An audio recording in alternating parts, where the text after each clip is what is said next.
नमस्कार दोस्तों, आपको रोहन क्लास में आपका स्वागत है। जैसे कि हम पिछली कक्षा में एलपी टेक्नीशियन को जो साइंस है उसका हम डिस्कशन करवा रहे हैं, जिसमें 20 क्वेश्चन साइंस पूछा गया था। एलपी सीबीटी 1 में 14 अगस्त के फर्स्ट शिफ्ट हम साइंस करवा रहे हैं। चलिएगा पहला क्वेश्चन कह रहा है कि आधुनिक आवर्त सारणी के में पहला धातु तत्व क्या है। आधुनिक आवर्त सारणी में पहला धातु तत्व क्या है। देखिए, आधुनिक आवर्त सारणी एक ऐसा बना था, तो पहला तत्व कौन था। पहला था हाइड्रोजन, उसके बाद हीलियम, उसके बाद लिथियम, उसके बाद बेरिलियम, उसके बाद ब्रॉन, उसके बाद कार्बन। तो पूछ रहा पहला धातु, ये तो गैस हो गया, ये गैस हो गया हाइड्रोजन, ये निष्क्रिय गैस हो गया। तो पहला कौन हो गया, लिथियम हो गया। आवर्त सारणी में कह रहा है, न कि वर्ग के बात कर रहा है और न ही आवर्त के बात कर रहा है। एक मतलब ऑप्शन नंबर सी हो जाएगा, जो लिथियम पहला धातु तत्व है आधुनिक आवर्त सारणी के। और आधुनिक आवर्त सारणी में 114 तत्व थे, लेकिन वर्तमान में कितना है, 118 गो। वर्तमान में कितने हैं, 118 तत्व हैं। 118 तत्व हैं। मेडलिफ के समय कितने थे, मेडलिफ के समय 63 गो था।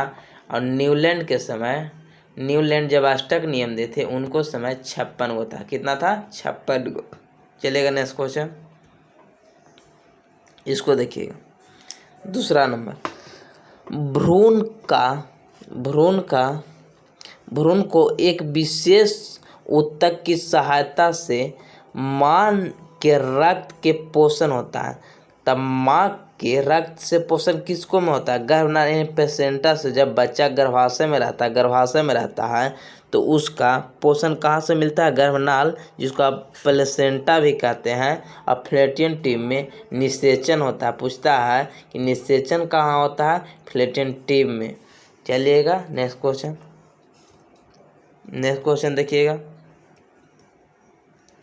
क्वेश्चन देखिएगा। एक फिजिक्स से अच्छा क्वेश्चन है। बोल रहा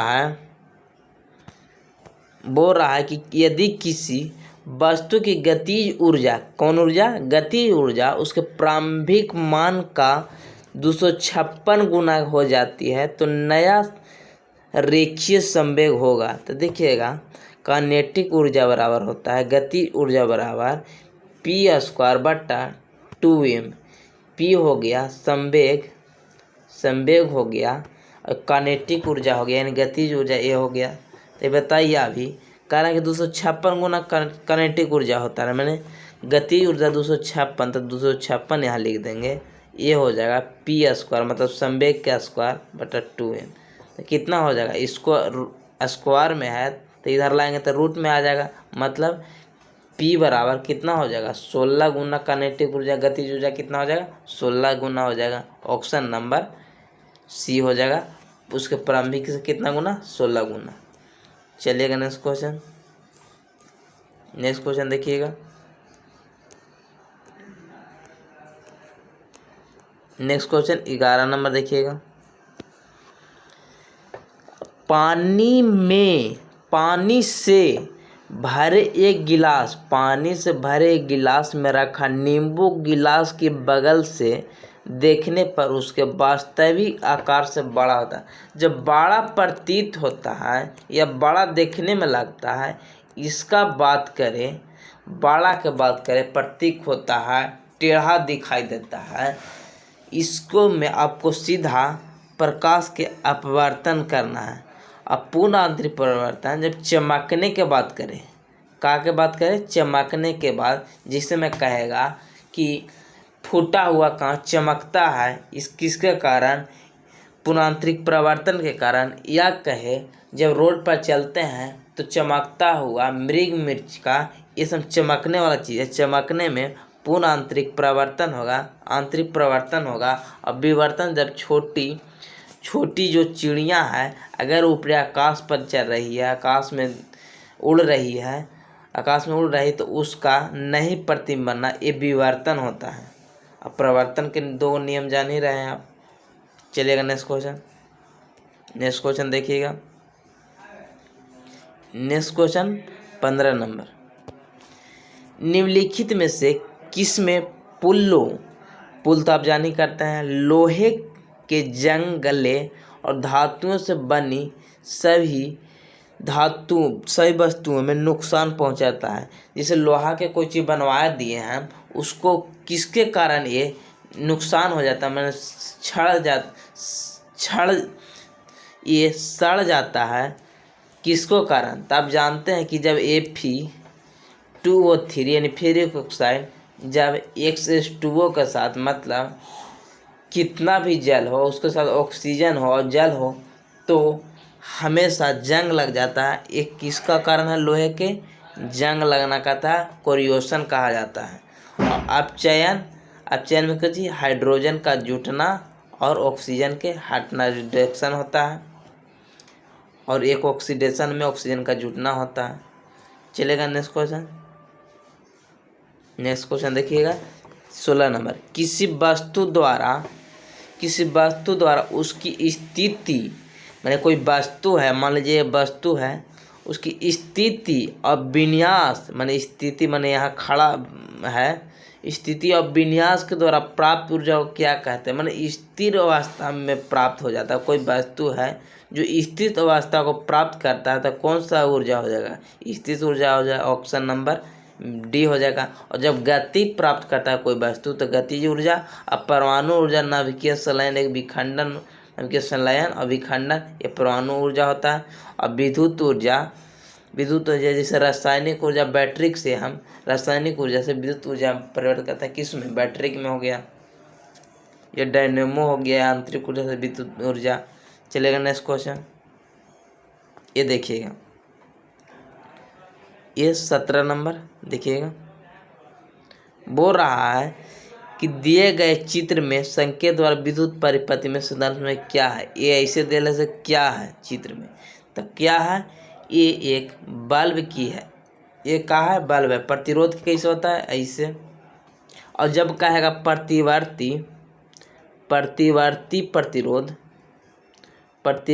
प्रतिरोध कहेगा, तो इसको में ऐसे एक प्रतिरोध के साथ एगो ऐसे चिन्ह होगा, ये हो गया प्रतिवर्ती प्रतिरोध, जिसको रियो स्टेट कहा जाता है। ये प्लग कुछ कैसे होता है? ये कैसे होता है? प्लग कुछ का बैटरी के एक प्लस में होता है, एक माइनस, एक बड़ा एक छोटा होता है। लेकिन कैपेसिटर के होगा तो दोनों बराबर होगा। किसको में? कैपेसिटर में। और बैटरी में एक बड़ा प्लस होगा, एक माइनस छोटा होगा। चलिएगा नेक्स्ट क्वेश्चन देखिएगा। एक बोल रहा है, क्या बोल रहा है देखते हैं, इनमें से कौन सा एक असंतृप्त हाइड्रोकार्बन? देखिएगा, हाइड्रोकार्बन 2 प्रकार के, एक होता है हाइड्रोकार्बन 2 प्रकार के, एक होगा संतृप्त कार्बन और एक होगा असंतृप्त। इसको में एल्केन होगा, एल्केन ग्रुप के, और इसको में होगा एल्किन ग्रुप के। कौन? एल्किन ग्रुप के। मतलब CN, इसका सूत्र होगा H2N+2 हो जाएगा। और एल्किन हो गया, एल्काइन हो गया, ये 2 गो असंतृप्त में होती है। और पूछेगा आपको से कि संतृप्त जलने पर कैसा नीला प्रकाश देता है, और असंतृप्त जलने के बाद पीला प्रकाश देता है। यानी कौन हो जाएगा? ब्यूटेन हो गया जो एल्केन ग्रुप के, प्रोपेन भी संतृप्त एल्केन ग्रुप के, पेंटेन भी, इथाइन हो गया जो एल्काइन ग्रुप के हो गया। और एल्किन और एल्काइन असंतृप्त होती है, जलने के बाद पीला रंग देता है। चलेगा नेक्स्ट क्वेश्चन देखिएगा। ये देखिएगा 30 नंबर। बोल रहा है कि सितारों में प्लाज्मा बनने का क्या कारण है? तो सितारों में कहे या सूर्य में, सितारा में जो प्लाज्मा बनता है, ये क्या होता है इसको में? उच्च तापमान होता है। जब सितारों को बनना कौन सा होता है? उच्च ताप इसको में होता है, उच्च ताप होता है प्लाज्मा। सितारों में प्लाज्मा अवस्था किस कारण? उच्च ताप के कारण। चलिएगा नेक्स्ट क्वेश्चन। नेक्स्ट क्वेश्चन देखिएगा 32 नंबर। ये अच्छा क्वेश्चन है, आप इसको ध्यान देइए, देखिएगा। रक्त में कौन सा घटक भोजन और CO2 भोजन, जो रक्त से कौन सा घटक जो भोजन, CO2 और नाइट्रोजन युक्त कचरे को परिवहन करता है? कौन करता है? प्लाज्मा करता है। और RBC जो O2 का परिवहन करता है, काची के? ये O2 के, बाकी CO2 क्यों? कौन? प्लाज्मा। और प्लाज्मा में 90% जल होता है, लेकिन रक्त में ये 55% होता है। इसको में तो 90% जल होता है, ये 55% रक्त में होता है। रक्त दो पर एगो रक्त कणिका होता है, एगो प्लाज्मा होता है। प्लाज्मा 55% होता है और रक्त कणिका 45% होता है। ये सब RBC, WBC और प्लेटलेट्स रक्त कणिकाएँ हैं। और लाल रक्त कणिकाएँ के 120 दिन जीवन काल होता है। O2 का परिवहन करता है। इसका संख्या 50 लाख से लेके 60 लाख तक होती है। और WBC ए प्रतिरक्षी मतलब एंटीबॉडी का निर्माण करता है। कौन? WBC ए प्रतिरक्षी माने रोग प्रतिरोधक क्षमता बढ़ाता है, रोग प्रतिरोधक क्षमता बनाता है, रोग प्रतिरोधक क्षमता ये बनाता है। और इसका संख्या कितना होता है? 10,000 लगभग होता है। इसको में 10,000 लगभग होता है। और रक्त प्लेटलेट मतलब जमना, ये रक्त को जमाता है। जब बाहर कोई कट जाए तो उसको जमाता है, ये रक्त प्लेटलेट्स। और इसका जीवन काल कितना दिन? 3 से 4 दिन। और कितना संख्या इसको? 3 लाख से 2 से 3 लाख के बीच होता है रक्त प्लेटलेट्स को, और ये जमने का कार्य करता है।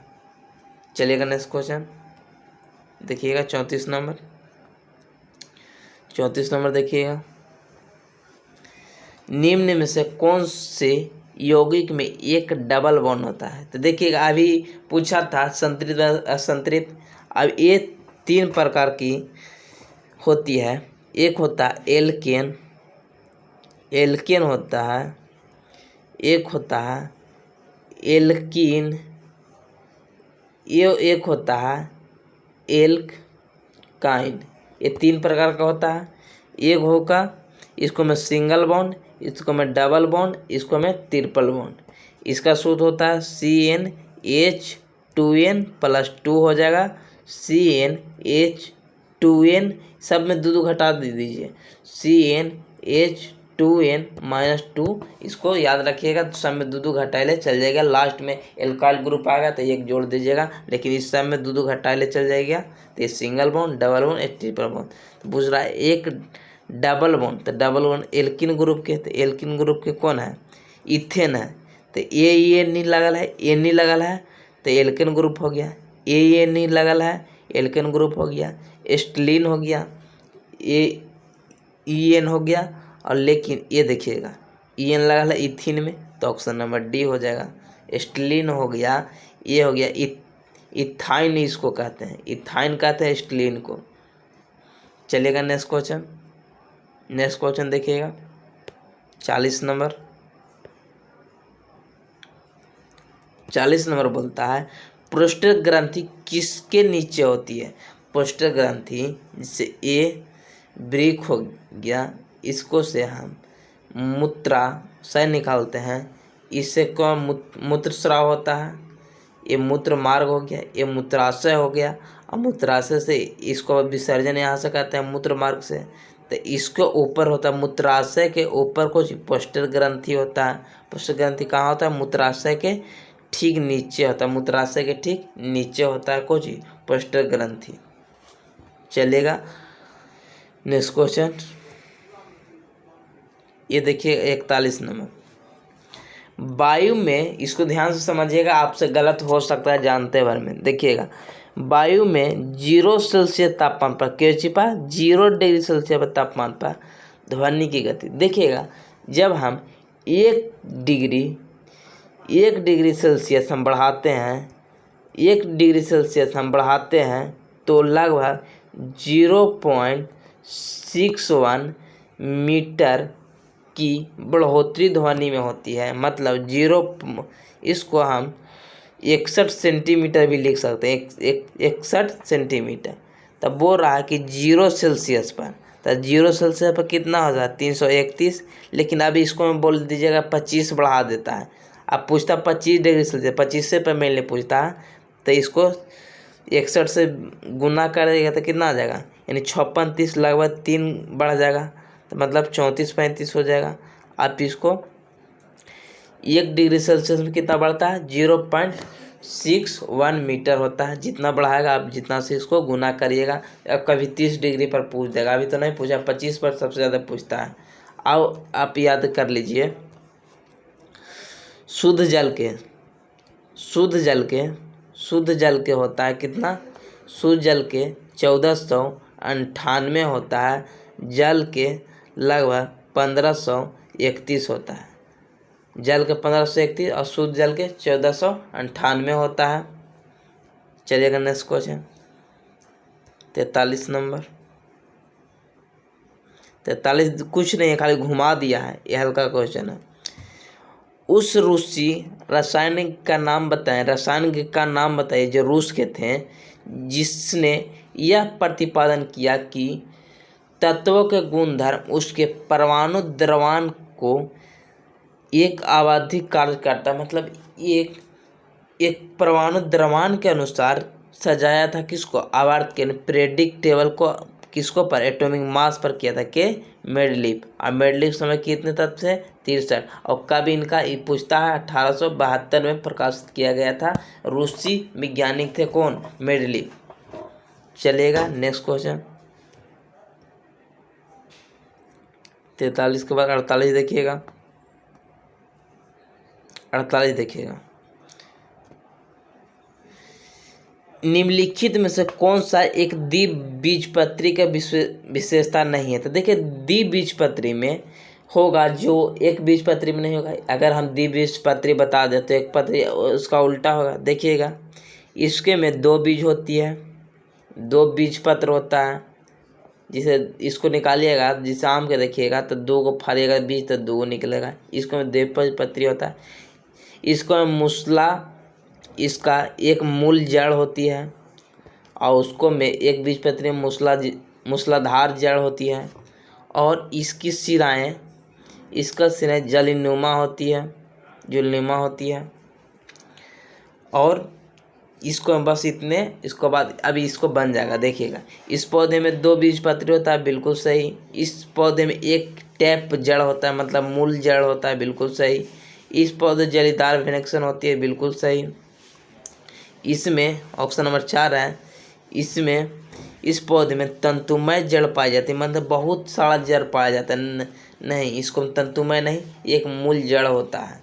किसको में, द्विबीजपत्री आप आम के देख लीजिएगा, उतना जड़ थोड़ी रहता। आप आम रखिए, अगर एक बीजपत्री कहे तो आप बांस के बात कर सकते हैं। बांस में देखिएगा पत्ता एक सीरिय होगा, एक जैसा होगा, मतलब एक बीज इसको में होगा, एक बीजपत्री होगा और इसका दम सिरा दम सीधा रहेगा एक बीजपत्री में। चलेगा नेक्स्ट क्वेश्चन। उसके बाद देखिएगा 56 नंबर देखिएगा।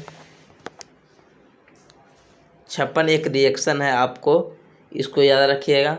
लेड नाइट्रेट को यानी PbNO3 को जब जोरदार गर्म किया जाता है, हीटिंग किया जाता है, तो क्या प्राप्त होता है, NO2 plus lead iodide plus O2 प्राप्त होता है। तो कौन सा लाल भूरे रंग का गैस, तो लाल भूरा रंग के नाइट्रस डाइऑक्साइड होता है। ये लाल भूरा होता है, लाल भूरा, कभी खाली भूरा लिख देगा। लाल भूरा कौन होता है, nitrogen dioxide. Option number B हो जाएगा। चलेगा नेक्स्ट क्वेश्चन देखिएगा। 56 के बाद 62 देखिएगा। 62 नंबर,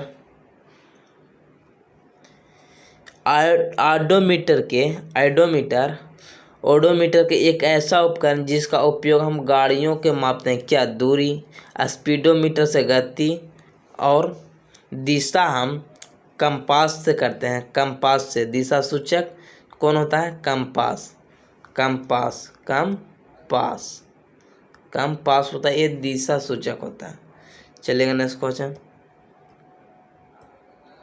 इसको देखिए, बहुत सारा इसको प्रभाज्य आसन मार दिए होंगे।